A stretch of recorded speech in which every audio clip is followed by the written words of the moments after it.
What's up, guys? I'm Jeff. I'm Melissa. And welcome back to the Real Life Podcast. We have a special episode for you today, guys. I'm so stoked. This is the real life because it is nighttime. It's like 7 p.m. Kids are down. We basically, guys, we do our podcast in the fringe hours, just in case you guys were wondering when I do them. We're going to jump right in. My glasses and Jeff needs to shave. Hey, there's not... So, hey, YouTube. I don't think my facial hair looks that bad. It doesn't look bad, but we look a little rugged. Yeah, so if you're watching like this... parents... Yeah, fair. This is what I With call toddlers. dad face, dad bod. We're going to jump right into it, guys. But before we jump right into it, big announcement. So if you're listening, depends on the day you're listening to this. But our 5-day free marriage and family challenge, guys, that closes February 14th. So you need to get in on that. You need to get in. I think if you're listening to this on launch day of the podcast, that's like, I think, February 12th. So you only have a couple more days. So you can go to 5daymarriagechallenge.com with the number 5, not the word 5. 5daymarriagechallenge.com, or just anywhere on our socials, you'll see it. And guys, it's pretty practical. It's literally just 5 days, completely free. We wanted to create a fun, cool experience with you guys and give you guys value because we love you guys. So it's 5 days where we thought of 5 different challenges that get sent straight to your inbox every day. And then the challenge comes with kind of like teaching and devotional and kind of like a thing to do on mission and vision and roles and dating and rhythms. And it's going to be really fun. With your spouse.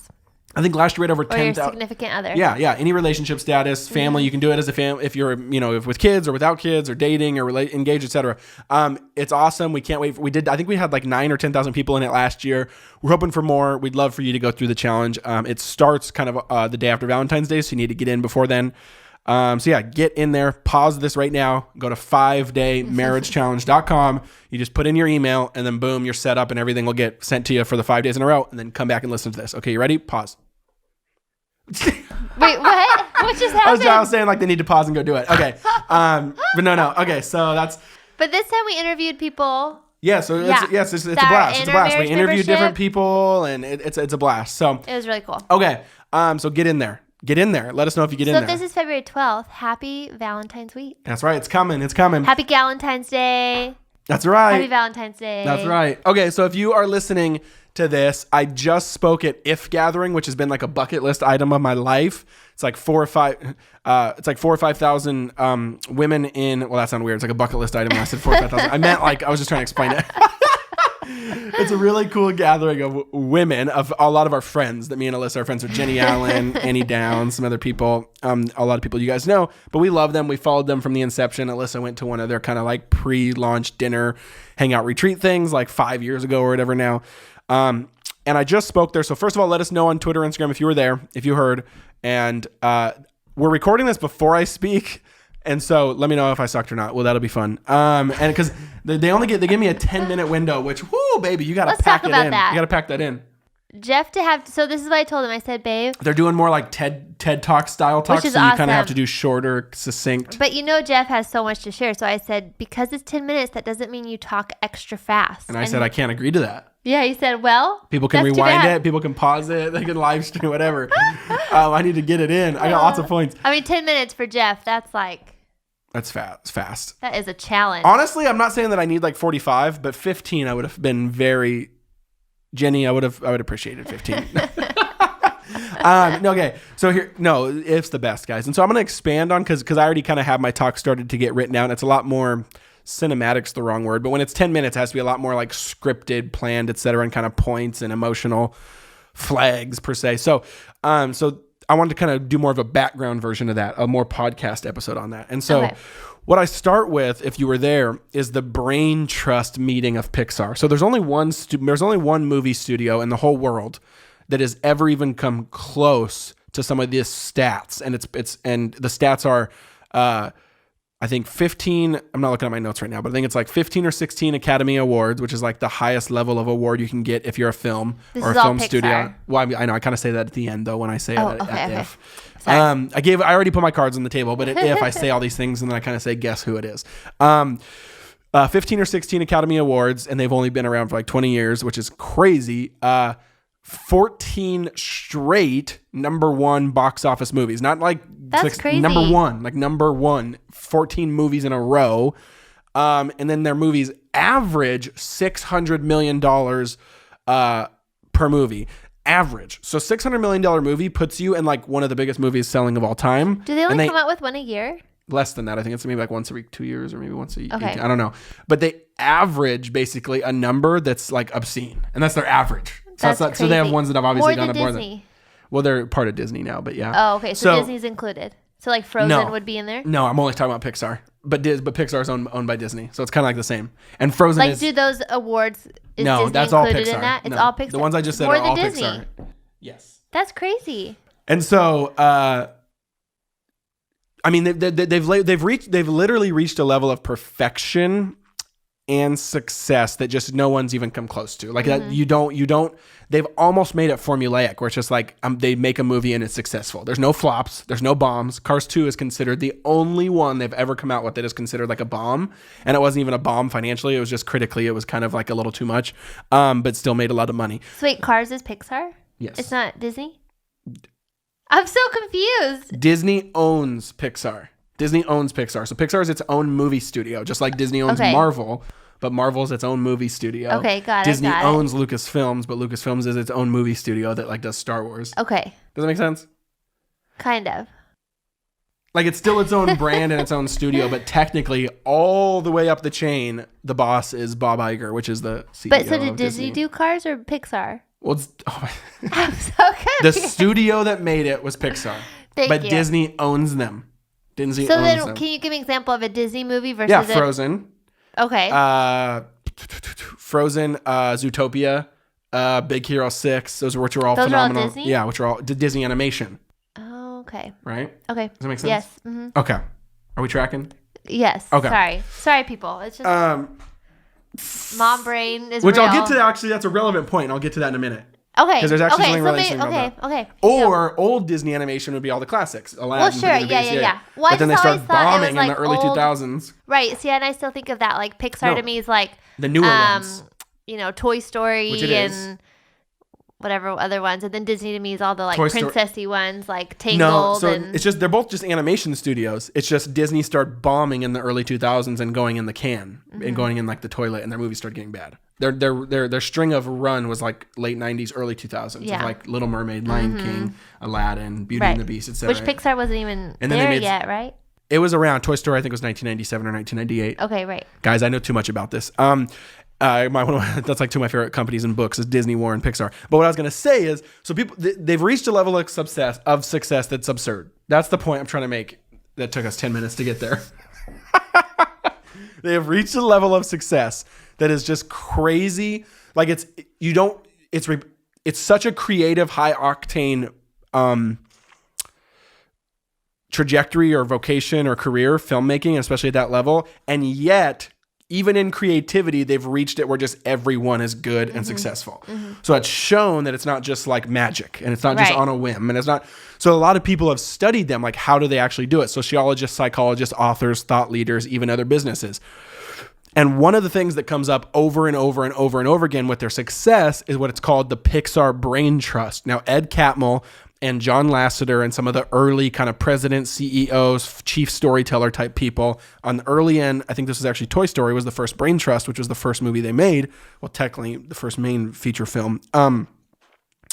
That's when it started. And they put into this practice, which is essentially this meeting of like, it's kind of like a secret brotherhood or like a secret society of like mentorship and critique and feedback where they invite, basically what it is now is it's like quarterly. The Brain Trust is like quarterly. And what happens is like the highest level directors and storytellers, so the creative people, it's really interesting too. The CEO will sit in on it, but it's not like all executives. It's like the directors, the storytellers, the head people. They sit in a room and then one person is kind of like on the hot seat. So it's like whoever's the director of that movie that's in production is on the hot seat. And so he shows the movie to them and basically everyone then once, shows them a 10-minute clip of whatever they've worked on the last month or whatever. And then basically those other people just like kind of rip into it, like, and just like give them critique and give them feedback and give them this. But they've created a system where the Brain Trust is actually this really, really insane, like it is the thing that actually makes the movies good. Like Ed Catmull even says like the whole point of the Brain Trust is to make movies Like he says, we actually just believe inherently that every movie when it starts sucks. That's what he says. Like we don't believe we make good movies. We believe they become good movies in the brain trust. And that's already an interesting thing of like, oh, because they're not super sensitive and they're not like, oh, we make amazing movies. It's like, no, the movies always suck from the beginning. They always are terrible. And then the brain trust happens, and there's 3 rules in the brain trust, and it's trust, empathy, and candor. So you have to be there's full trust that whenever someone's saying something, you can trust them. They're for you. They're for your good. Empathy, kind and gracious still with your feedback, but then candor, you have to be able to be honest and say what you think. And is it the same brain trust every time? For the most part, yeah. It's a lot of like the high level storytellers and creatives. And again, I'll get to that in a second, but that's what's really interesting. And so they basically studied this, and this is the thing that makes them really successful. Those movies consistently come out of the brain trust over years as the good movies. And that's why they're so tight and the plots are better and they're more emotional because of the brain trust. And I was just, the more I've read on it, and the more I've read books about Pixar, I've just wondered, like why. It's honestly just Proverbs. And that's why I talked about it, If Gathering. It's just literally like heed the instruction. Listen to wisdom. Like wisdom is calling for you. Don't forsake her. Like your life will go in ruins if you don't listen to the teaching of your father. Like all these different things, right? That's what Proverbs basically talks about. And I just realized like, the brain trust is literally just that. Like, and I got kind of frustrated when the more I read about Pixar, because I was like, why does Pixar do such a better job of mentorship and like growth than like the church? Yeah. Right? Like, why do they do so much better of a job of like human growth and human creative capacity than we are? Like, we're scared of like kind of that. Like, what would it look like to have someone in your life? Like, do you have a brain trust? You should, right? You should have just literally a group of people that can just fire away on your life whenever they want, like, oh, that's not okay, or that's bad, like where you're inherently coming to the table saying like, not that, I suck and we need to get it to not sucking, but that like you're kind of inherently coming to the table of like, I need to grow. Like that's inherently the premise we're starting with. Having a teachable spirit. I have not reached perfection and I need people older than me and wiser than me. And that's something I think one of the other directors in the room said is one of the main rules of brain trust is it has to be people smarter than you. And they have to kind of have your good in mind. What's a couple rules about the brain trust, which are really interesting, is so like every movie studio has notes, is what they call it. I mean, like after a day of shooting or a couple months of shooting, then, the CEO gets to look at it and he gets to write notes of like, oh, that stinks or that's good or blah, blah, blah. So every movie does feedback. Every movie studio does feedback. But the brain trust is unique because it's not executives. It's like peers. Right? It's peers. Like it's all the creative people. So what's cool about that, I realized, is all those people are like it's other directors in the room who know what it's like to sit in the director's chair. So that already is like so much different than just it's already so much farther than, because all the other movie studios do it where it's just basically the boss says, no, that stinks. Right. Or no, change that. And it's more in that, like Ed Catmull, who's the actual boss of Pixar, says, yeah, most other movie studios give you basically, what's the word I'm looking for? Like assignments to follow. Like you basically the CEO says, no, that stinks. And then you have to leave the room and go change it. So when this is much interesting is like there's a lot more freedom in the brain trust where it's peers, it's directors and chief storytellers who hold story and who really get it and they're empathetic and they understand what it's like to be in the director's hot seat. But then 2, there's an actual rule in the brain trust where you don't have to listen to any of it. So it's very much like you have to take it all, but you're in control then to go home and you don't have to. It's not like the boss saying you need to change that or you're fired.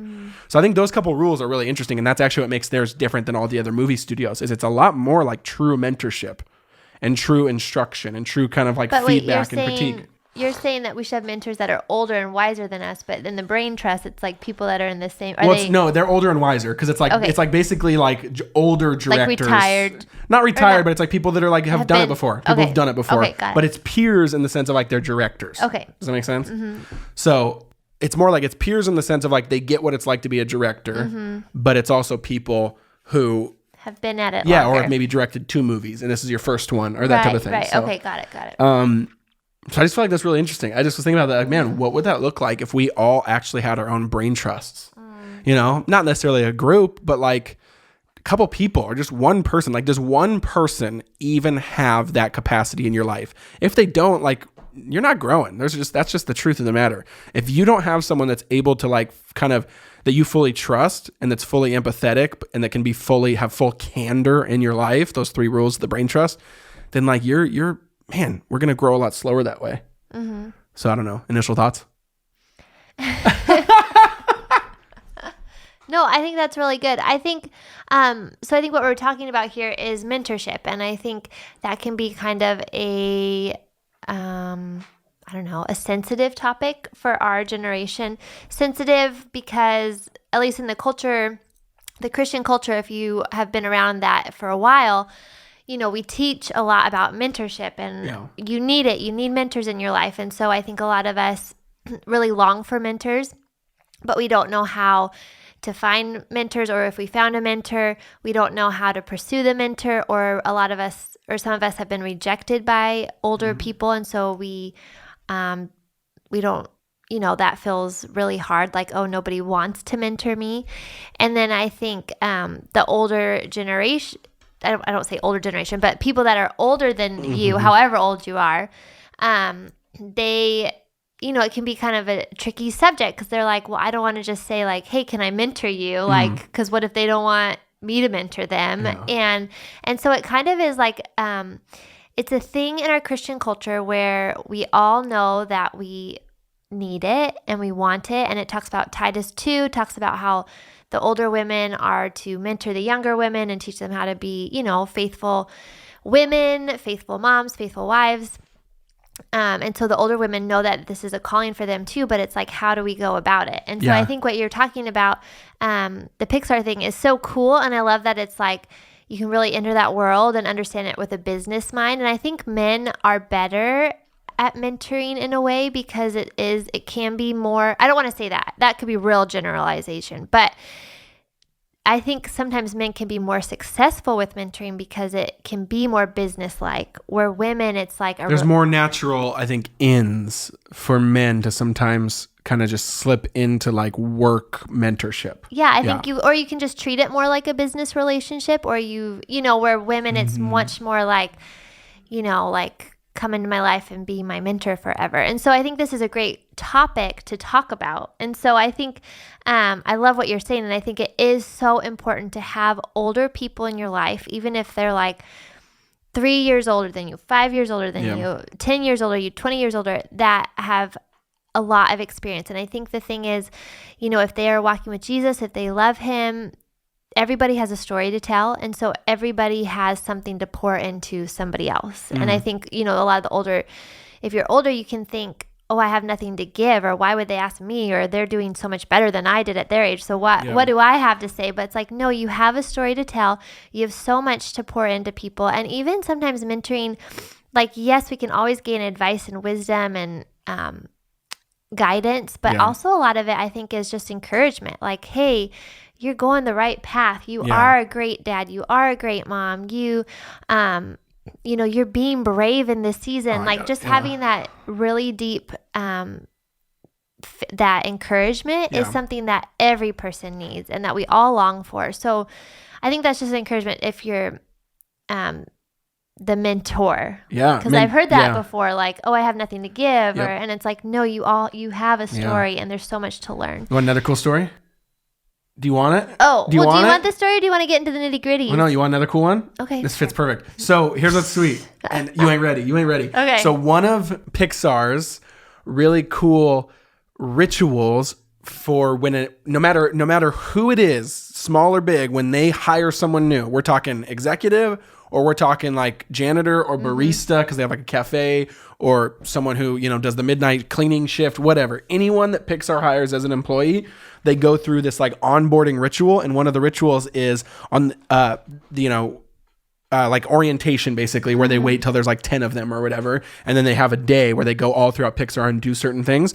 And what they start with, the very first thing with Pixar, or the very end of the day, I think on the first day, they go into their screening room, like basically their movie theater where they show the movies. And they specifically tell them to sit in row 5.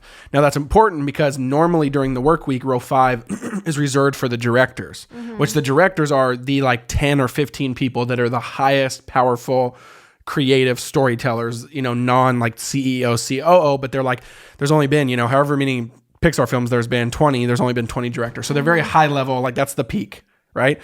And so then they tell the janitor, the barista, the new employee, the new animator to go sit in row 5, and then they watch the movie. And at the end, they basically say like, you sat in the director's chair because like we need you, like you are too. Like everyone, basically everyone here is a director. Yeah. Everyone here, we need you, and we can't do it without you. And I just was thinking that's exactly that thing of like, it's, you know, they probably actually Pixar could probably do what Pixar does without a cafeteria worker. But I love that, like, that high level of belonging that they give everyone of like, no, you matter and we need you. And I think mentors have to do that. Yes. Of like, no, we need you for this next generation. Like, we need you. Like, we believe in you and you are a director, and this world does need you, and the next generation can't flourish without you. So, so good. You can keep going. Okay. That's so good. Yeah, so I just think, so what we're saying basically is mentorship. The Lord knows that we need it. Yeah. We need the older, wiser generation. And the older, wiser generation, it's a calling to pour into the younger. And so then let's talk about then how do we go about it? Because I think that's probably what a lot of people are thinking. If they don't have a mentor, or maybe they used to, but they don't anymore, or they have, you know, kids in their house and they're trying to figure out, how do I talk to them about mentoring? Let's talk about that, because I think that's what a lot of people want wisdom on. You just got to get a brain trust. A brain trust. Here's what I'll say. But I think there are things that we are learning Totally. in order to get your brain trust. There are certain, go. because it is a lot like dating. Totally. And so it can be awkward. You can fear rejection. Yeah. I'll say a couple things and then you can say a couple things. I think, Okay.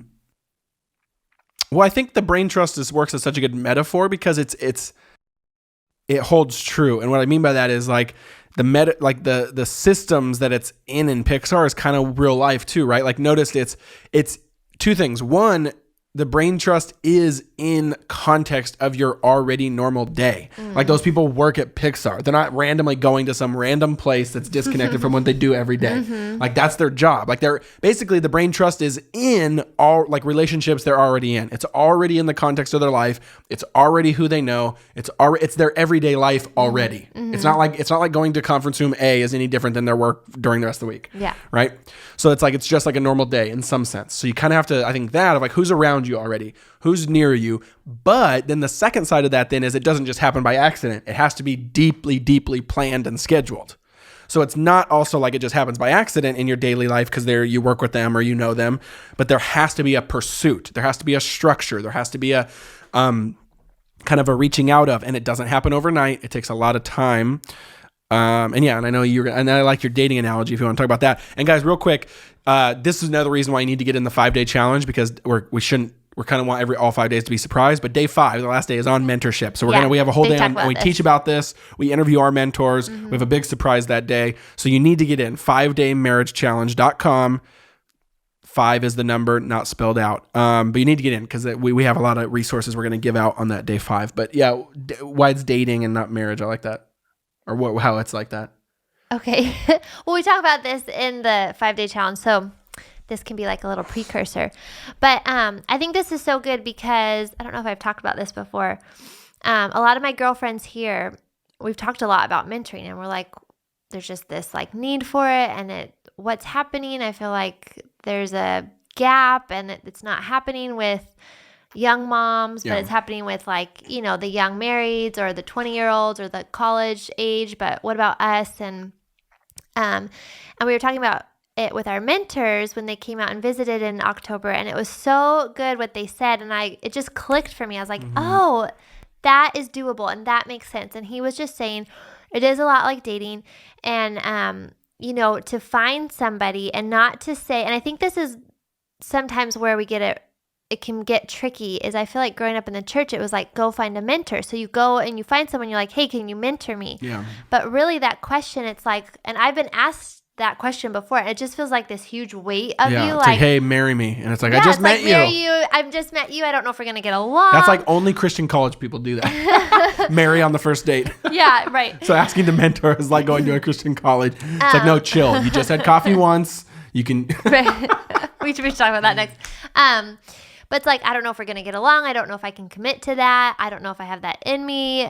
And so it can feel very weighty. And it's like, I don't want to like say no, but then you need a mentor. And so I think just thinking of it as finding someone that you look up to. Maybe it's in life in general, an older woman. I'm going to talk to the woman, but an older woman that you are like, they just really love Jesus. I just I feel like they have a lot of wisdom. I'd love to, I feel connected to them. Or maybe it's a mom and you're like, I just love how they raise their kids. All their kids love Jesus.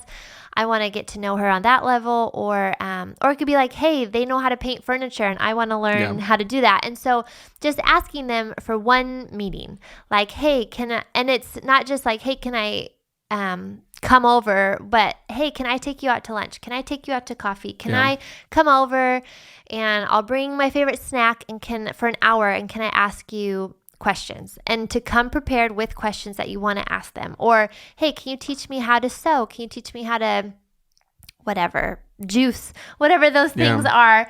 And so it's like a one-time thing, and to come prepare with your questions and to connect on that. And I think you can gain a lot of wisdom from that, and maybe it will just be that one-time thing.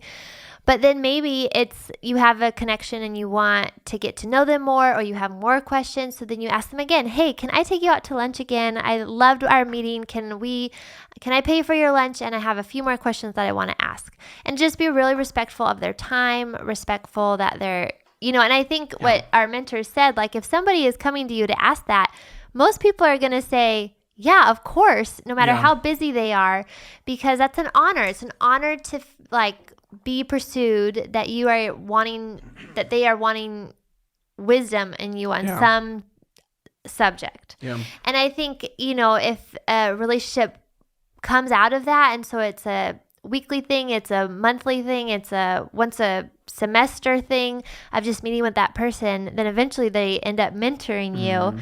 Or maybe it's just a one-time thing and you gained a lot of wisdom from that, and then you can pursue someone else in a different area. But I think that when he was talking about that, it just brought so much freedom. And I was like, that makes so much sense, because then it kind of allows for the relationship to naturally grow. And I want to say, relationships, they naturally come to be. They are organic. You have a connection, but it takes active pursuit to pursue them. It doesn't just naturally happen. And so, asking them out to lunch, asking them out to coffee, and then seeing where it goes. And I feel like that just brings freedom for both people, because then you're not, if somebody says, yeah, I'll mentor you, and then 3 meetings in, you're like, well, sometimes they can be like, well, I think I'm done, but then that gets awkward too. And so I think just having that, hey, can I? Yeah, there doesn't need to be like for a year, for 5 years. Yeah. Mm-hmm. No, that's so good, babe. I think, couple things, and I'll add to that, because there's a lot more that we can talk about. I think that's perfect. I think that's the core of it, guys. And I'll just say something, and I want to end with a cool exercise I think you guys can do that me and Alyssa are actually in the middle of right now with some friends of ours. And so what I would say is give them, if you're the mentee, meaning if you want someone to mentor you, give them value. Don't suck value from them, right? Like most often. Which to me was really convicting. I was like, oh, yeah, I need to be like honoring them and giving back. Because I never knew how to do that. Yeah, because here's the thing, guys. Most often, if you want them to mentor you, they're probably like successful, or they're probably helpful to other people. Like you obviously want to glean from them because they've done something right. Mm-hmm. That's pure statistics, probably. That then you're probably not the only one, or that there's other people and other things that are having their time, that they're good at prioritizing, that other people want their time, whatever.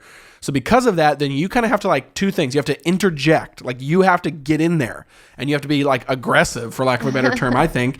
And then 2, but you have to give them value, enter into their rhythms, their cadence, their life. Don't steal them out of that, because they probably don't have time for that. And what I mean by that is just go serve them. If you want, here's a really easy example of a friend that I know, and I mentioned this on day 5 of the 5-day challenge. He basically, there was this guy, really wealthy, really successful, and he really wanted to kind of help him out. Wanted him to be mentored by him, but it's kind of like anyone would have, right? Especially with his status and his power and money and financial status. But what he did is he was very strategic. He just basically went up to him one day and said, do you need help with anything? Is there any papers you need filing?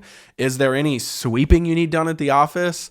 Is there any, anything? Do you need baseball cards alphabetized from when you were a kid that are in the attic? Anything.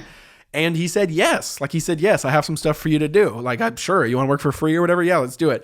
So he started doing that, and then two things happened. One, he realized which this is mostly, I'm guessing this is true of actually guys and girls, like sometimes mentoring happens while you're doing something. I think a lot of people get intimidated with just thoughts. Like, let's just sit and drink coffee and stare at each other and talk about deep things. That's intimidating too. Yeah. It's like, no, we want to do it through shared activity. So let's do something, right? Let's work, or let's hike, or let's bike, or let's whatever. And so one of those ways is like they worked. He offered to work for him for free, mow his lawn or do this or stack papers. And so all of a sudden he's with him now.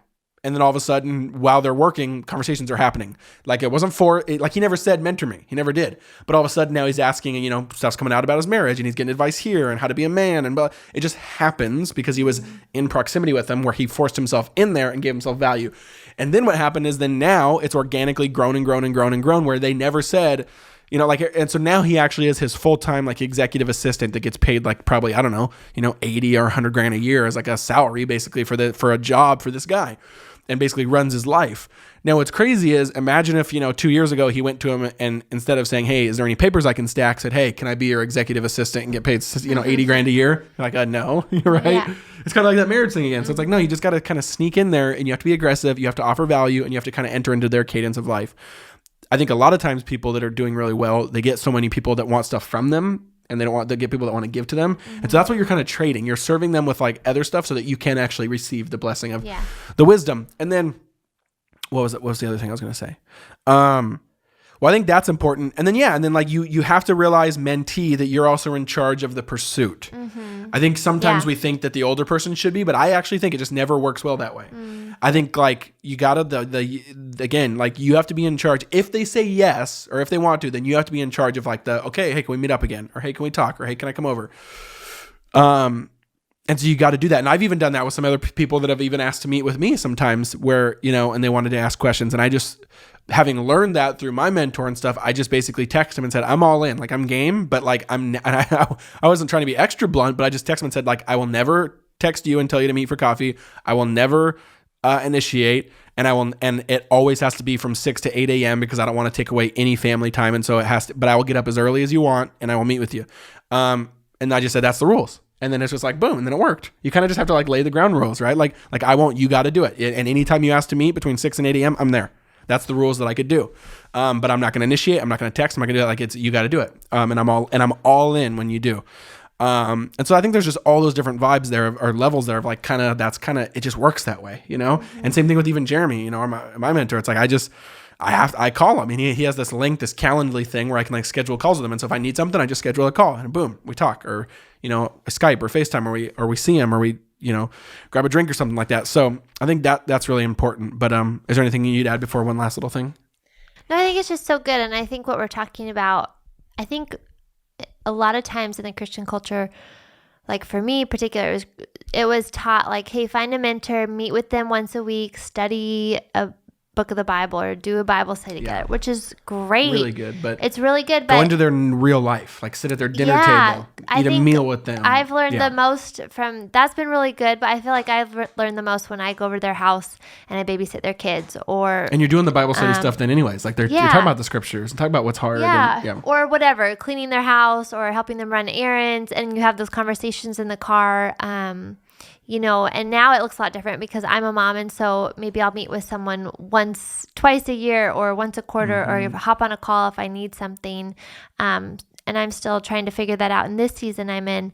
But I think those everyday things, that's when we learn so much. And then you can have those questions like, or, hey, I'm feeling like this. Can you help me find truth here? And then that's when they share scripture, or they send you a text throughout the week I'm praying for you, and here's my prayer. Like that's kind of like real life. And that's, I think, someone walking with you and really helping you through life's things. And I feel like that's a lot of what Proverbs teaches. Of course, we want the word of God, and we're in the word of God.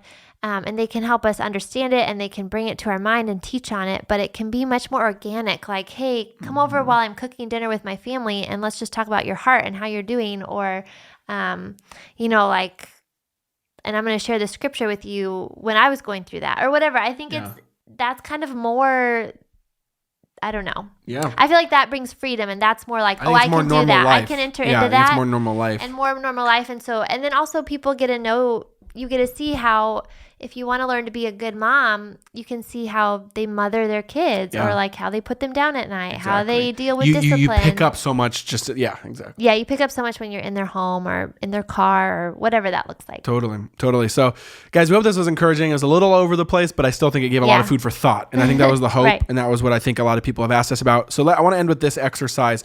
It's actually an exercise that a friend of ours just gave to us that we are in the middle of asking 5 other people for. And I think it's really helpful. This is kind of mentorship, but also kind of like, you can also ask this to friends. And this is really more, again, about the brain trust thing of like taking your growth very seriously and inherently starting with the premise that you have not arrived. So there must be work to do. And if we're free in Christ, guys, like what are we scared of? Like he's our identity. In the eschatological realism, episode from a few weeks ago is like you were already fully there and fully realized in Christ. So then we're free then to do the actual growth here on earth because it's not our identity. It's not who we are. And we're not scared to fail.